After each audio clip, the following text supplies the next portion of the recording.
এ প্রাণী সহে না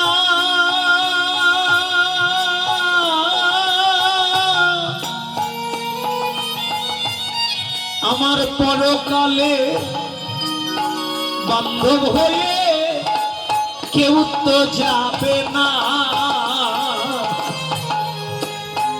আমার ভবজালা কেউ যাবে না রে সঙ্গে প্রাণী সহে না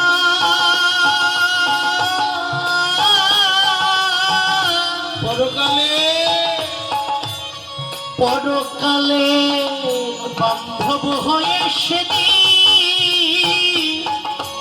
কেউ তো যাবে না একমাত্র হরি নামার আমার প্রাণ যাবে রে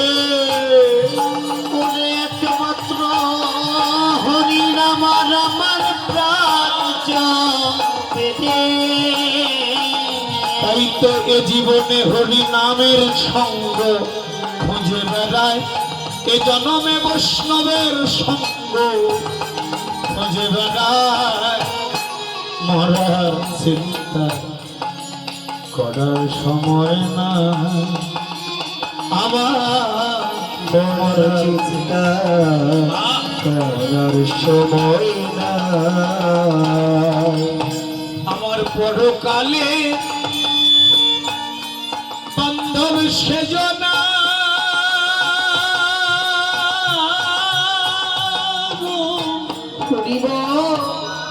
যে জন মরণে শরণ করায় কৃষ্ণ কালো সোনা আমার গুরু শ্যাম কিশোরে এই প্রার্থনা আমার গুরু শ্যাম কিশোরে এই প্রার্থনা আমি অধম নরোত্তমে এই প্রার্থনা আমি মরার সময় যেন এমন সাধু সঙ্গ পাই আমি মরার সময় যেন এমন চরণ ধুলি পাই মরার চিন্তা করার সময় না আমার ভোগ বিলাসে জনম যায় আমার ভোগ বিলাসে জনম যায় মরার চিন্তা করার সময় না আমার মরার চিন্তা করার সময় না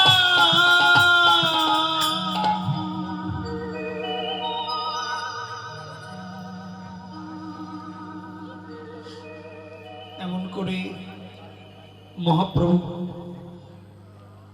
জগৎকে শিক্ষা দিয়ে গেলেন হে জগতের মানুষ তোমরা একমাত্র গৌরকে ভজনা করো কৃষ্ণ নাম দিয়ে গেছে সংসার করো কিন্তু কৃষ্ণ নাম ভুলে যে হরি বল পাঁচটি অহংকার ছাড়ো আর পাঁচটি কর্ম করো ওমা কলিজীবের সংসারীদের জন্য পাঁচটি কর্ম দিয়ে গেছে কটা কর্ম মা পাঁচটি কর্ম এই পাঁচটা কর্ম কি কি আমরা একটু আস্বাদন করব এটি আমাদের জানা দরকার বলে খেলায়েরই বিনোদ খেলা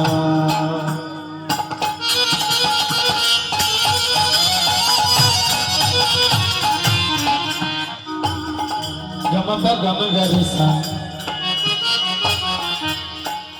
নিসা গমবা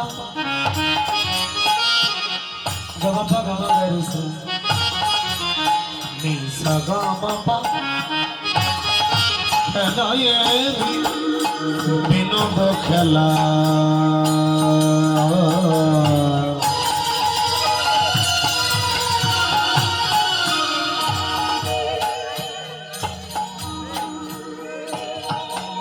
আমার গোরাবো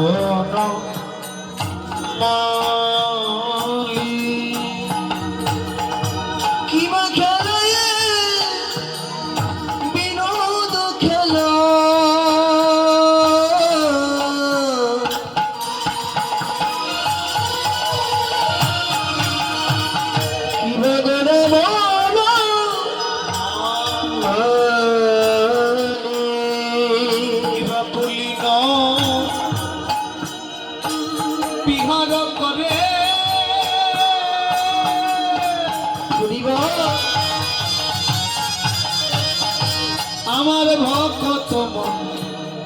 মণ্ডলী কিবা বলিল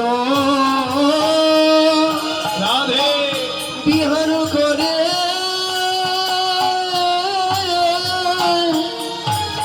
কিবা ভক্ত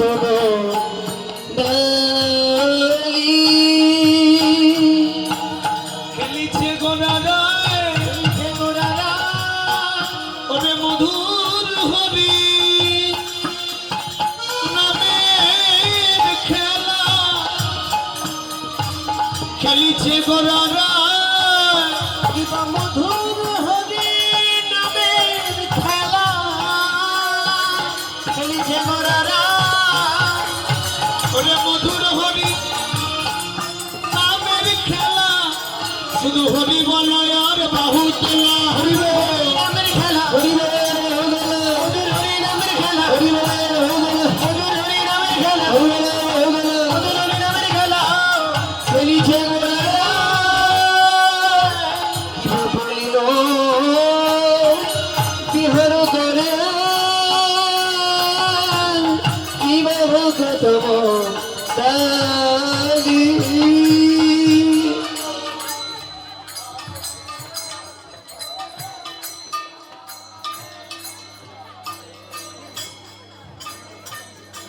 জরাধে জরাধা মাধু ও মাইরা আনমনস্ক হবেন না, চঞ্চল হবেন না। আমরা আস্বাদন করব কলিযুগে মহাপ্রভু শ্রী চৈতন্য মহাপ্রভু কলির সংসারী মানুষকে 5টি ধর্ম দিয়ে গেছে। কি কি ধর্মগুলো একটু আস্বাদন করব, মন দিয়ে শুনবেন। বললেন খেলায় বিনোদ খেলা ঘোড়া বনমালী পুলিন বিহার কারে ভাগত মন্ডলী। খেলায় বিনোদ খেলা, বি মানে বিশেষ আর নোদ মানে আনন্দ। যে খেলায় বিশেষ বিশেষ আনন্দ আছে সেই খেলাটি খেলছেন মহাপ্রভু। সেটা কি? হরি নামের খেলা। যা বাবা চঞ্চল হয়ে গেল। মায়ের এদিকে দেখান, হাত তুলুন, সবাই হাত তুলুন। প্রতিজ্ঞা করেন কথা বলবো না, প্রতিজ্ঞা ভঙ্গ করলে খবর আছে। কিন্তু এত সুন্দর কথা হচ্ছে, চুপ করে গল্প শুরু করেছি। হরি নাম সংকীর্তন কি জয়। একটু আমার দিকে তাকান, মনোযোগ দেন। বলছেন খেলাইয়ে বিনোদ খেলা গোড়া বনমালী পুলিন বিহার করে ভক্ত মন্ডলী। মহাপ্রভু খেলাইয়ে বিনোদ খেলা, বি মানে কি বাবা? বি মানে বিশেষ, নোদ মানে আনন্দ। যে খেলায় বিশেষ বিশেষ আনন্দ আছে সেই খেলাটা খেলছে। ও মায়েরা, হরিনামে বিশেষ আনন্দ আছে। কি বিশেষত্ব? বলছে পৃথিবীর সব খেলায় মাঠ লাগে, কিন্তু হরিনামের খেলায় কোনো মাঠ। আপনি বাড়িতে বসে বসে খেলতে পারবেন, এখানে বসে বসে খেলতে পারবেন, একটা ঘরের মধ্যে বসে বসে খেলতে পারবেন।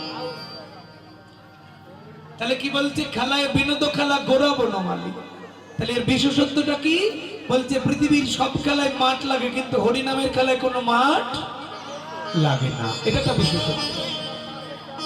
2 নাম্বার বিশেষত্ব কি? পৃথিবীর সব খেলায় 2টি পক্ষ লাগে, এক পক্ষ হেরে যায়, এক পক্ষ জিতে যায়, কিন্তু হরিনামের খেলায় কোনো পক্ষ লাগে না। আপনি একা একা খেলতে পারেন, হাজার হাজার মানুষের সঙ্গে বসে বসে খেলতে। তাহলে 2টো বিশেষত্ব। 3 নাম্বার বিশেষত্বটা কি মা?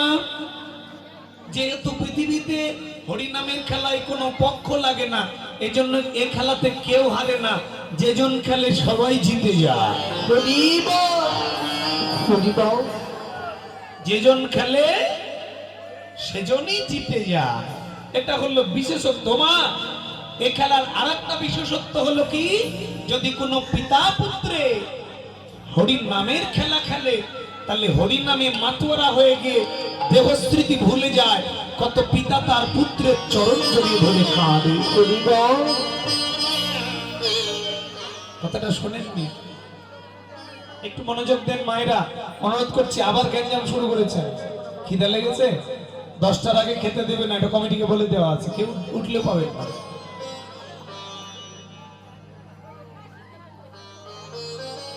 4 নাম্বার বিশেষত্ব হলো পৃথিবীর হরিনামের খেলাটার আর একটা বিশেষত্ব কি, যদি কোনো পিতা পুত্রে হরিনাম খেলা খেলে তাহলে কত পিতা তার পুত্রের চরণ জড়িয়ে ধরে কাঁদে। কাঁদে না মা, কাঁদে না? এই যে এখানে আমরা সবাই আছি, আমার এই বাবা আমার থেকে কত বড়, অথচ এখানে এসে প্রণাম করলেন। তার মানে কি, কৃষ্ণ নামে কে ছোট কে বড়, কে পিতা কে মাতা, কে গুরু, কে শিষ্য, কে ব্রাহ্মণ, কে ক্ষত্রিয়, কৃষ্ণ নামে সাধু সঙ্গে তখন আর ছোট বড় থাকে না। কত পিতা তার পুত্র, কত গুরুদেব তার শিষ্যের চরণে হাত দিয়ে কাঁদে।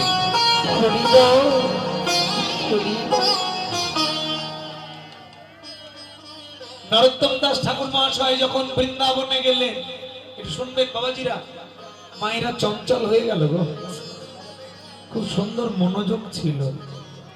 আবার দেবেন না ওই মনটা, আমি মুখ দেখেই বুঝতে পারছি চঞ্চল হয়ে গেছে আপনাদের মন। ভাবছেন কখন শেষ হবে, 10টার আগে খেতে পাবেন। অনুরোধ করছি একটু মনোযোগ দেন। নরোত্তম দাস ঠাকুর মহাশয় যখন বৃন্দাবনে গেলেন, বৃন্দাবনে গিয়ে লোকনাথ গোস্বামী পাদের কাছে শিক্ষা দীক্ষা নিলেন, শ্রীজীব গোস্বামীর কাছে শিক্ষা নিলেন। শিক্ষা নিয়ে জপ করছিলেন। জপ করতে করতে তার জপে খুশি হয়ে রাধারানী স্বয়ং তার সখীকে পাঠালেন, বললেন যে নরোত্তমকে আমাকে দুগ্ধ সেবা দিতে বলো। নরোত্তম দাস ঠাকুর মহাশয় ধ্যান অবস্থায় খালি হাতে গরম দুধের বাটি ধরেছে, ধ্যান ভেঙে দেখলো সাক্ষাতে হাত পুড়ে গেছে। ধ্যান অবস্থায় দুগ্ধ সেবা দিচ্ছে রাধারানীকে, আর ধ্যান ভেঙে দেখলো তার হাত পুড়ে গেছে। কত বড় প্রেমের শক্তি, কত বড় ভক্তির শক্তিটা কত। গুরুদেব বললেন তোর হাত পোড়া কেন? বললেন কালকে ধ্যান করছিলাম, রাধারানী দুগ্ধ সেবা চাইলো, খালি হাতে পাতিল ধরেছি, ধ্যান অবস্থায় পাতিল ধরলি, সাক্ষাতে হাত পুড়ে গেল। এত কৃপা তোর রাধারানী।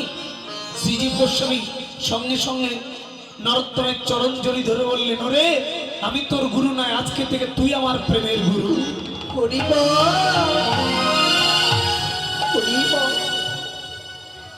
বৃন্দাবনে কত গুরুদেব তার শিষ্যর চরণ জড়িয়ে ধরে কেঁদেছে কেন? গুরু লাগে, শিষ্যই ভগবানকে পেয়ে গেছে। হেমা, কত পিতা কত মা এখনো মাছ মাংস ছাড়তে পারেনি, অথচ তার ছেলে সন্ন্যাসী আছে না মা? তাহলে ওই বাবা মার থেকে তার ছেলে অনেক উন্নত। ওই বাবা যদি ওর ছেলের চরণ জড়িয়ে ধরে খাবে, তাতে পাপ হবে না। কারণ বাবা মা যেটা পারলো না, ছেলে তা করিয়ে দেখিয়ে দিল। এই জন্য হরিনাম এত ক্ষমতা। বলছে হরিনামে কে গুরু, কে শিষ্য, কে ছোট, কে বড়, কে ব্রাহ্মণ, কে ক্ষত্রিয়, কে শূদ্র, এগুলো দেখার দরকার নেই। হরিনাম সবার জন্য সমান, এগুলো বিশেষত্ব। হরিনামে 7টি উপকার পাওয়া যায়। কতটি উপকার মা? 7টি। খুব মন দিয়ে শুনবে।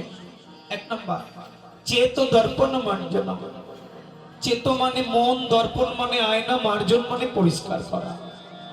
বলছেন চুলে শ্যাম্পু দিলে যেমন চুল পরিষ্কার হয়, দাঁতে মাজন দিলে যেমন দাঁত পরিষ্কার হয়, তোমার মন রূপী আয়নাতে যে কাম, ক্রোধ, লোভ, মোহ, মদ, মাৎসর্য, লজ্জা, ভয়, ঘৃণা, এই ময়লাগুলো লেগে আছে, হরিনাম করলে এগুলো দূরীভূত হয়ে মন আয়নাটা পরিষ্কার হয়ে যায়। হরি বল, হরি বল।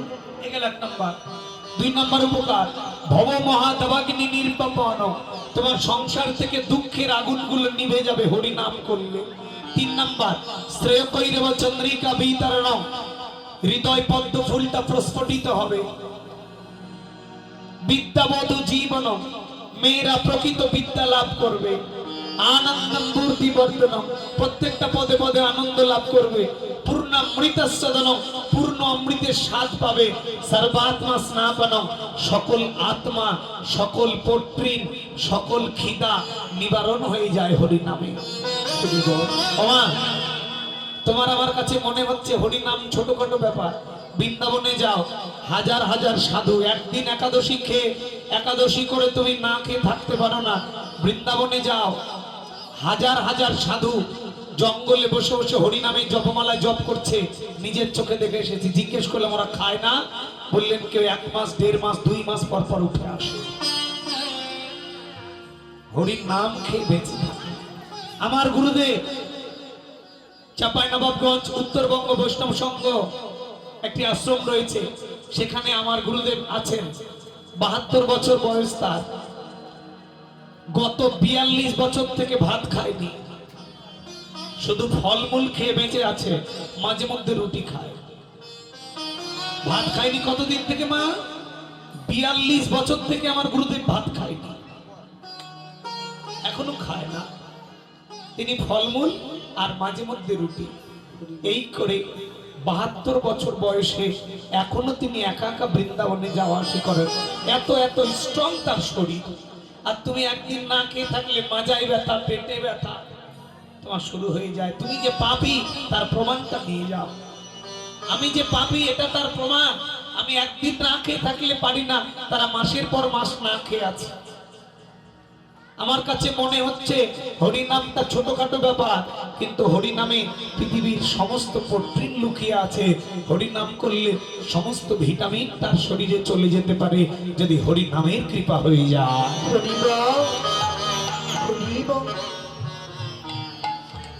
বাবা, এ গেল 7টি উপকার। 1 নাম্বার, মন দিয়ে শুনবে। তাহলে সংসারীদের মহাপ্রভু কয়টি ধর্ম দিয়েছিল? কে একজন বলতে হবে মায়েদের মধ্যে থেকে, বলতে হবে একজন। এদিকে এদিকে। এর আগে বলেছি সংসারীদের 5টি ধর্ম দিয়েছে, মনে নেই? মন আছে কোন দিকে? সংসারীদের জন্য 5টি ধর্ম দিয়েছে। কি কি? মন দিয়ে শুনবেন, এদিকে। 1 নাম্বার, সাধু সেবা।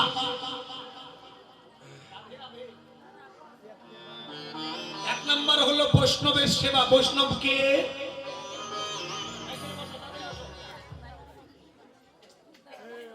জয় রাধে। মাল্টি লাইনটা ফেসে গেছে, এটা মাল্টি লাইনটা। এই যে ওরা নড়ি দিয়েছে মাল্টির লাইন, তারের উপরে বসে পড়েছে। এদিকে দেখান মায়েরা,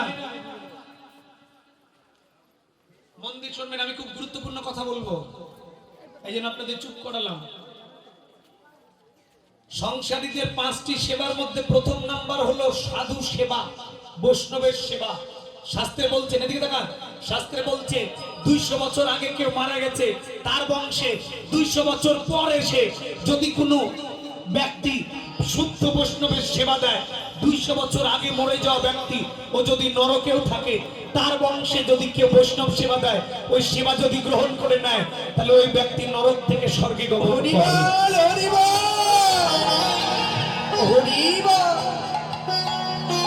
বৈষ্ণব সেবার এত ক্ষমতা, এত শক্তি। এবার আসেন বৈষ্ণবকে, মন দিয়ে শুনবে। আবার এই মাতাজি আমাকে ডিস্টার্ব করতে লাগলো। কমিটির কেউ আছেন, একটু নিষেধ করেন। আমি বারবার বলছি আমার আসলে তিলক দেওয়া লাগবে না। ডিস্টার্ব করছেন মাতাজি, আপনাকে অনুরোধ করছি আপনি চলে যান। কমিটির দৃষ্টি আকর্ষণ করে বলছি ওনাকে সরান।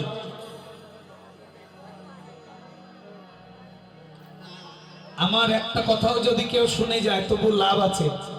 তিলক দিচ্ছে মানে ডিস্টার্ব করছে, ওর কথা শোনাটা ব্যাঘাত ঘটাচ্ছে, ওর জন্য আনমনস্ক হচ্ছে। ভালো করে শুনবেন, বৈষ্ণবকে ভালো করে শুনবে ইয়াং জেনারেশন। বৈষ্ণবকে 1 নম্বর ব্যাখ্যা, যিনি বিষ্ণুর সন্তান তিনি বৈষ্ণব। হিসেব অনুযায়ী এই পৃথিবীতে যত মানুষ আছে, হিন্দু, মুসলিম, বৌদ্ধ, খ্রিস্টান, সবাই বিষ্ণুর সন্তান, তার মানে সবাই বৈষ্ণব। সবাইকে বৈষ্ণব জ্ঞানে দেখবে। কেন? সবার মধ্যে ভগবান জীবাত্মা রূপে আছে, তাই মানুষ মাত্রই ভগবানের অংশ।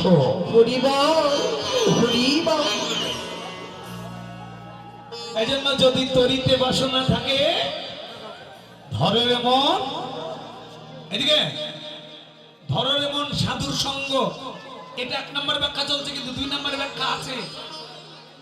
ভালো করে মন দিয়ে শুনবেন, এটা 1 নম্বর চলছে, 2 নম্বর ব্যাখ্যা আছে কিন্তু।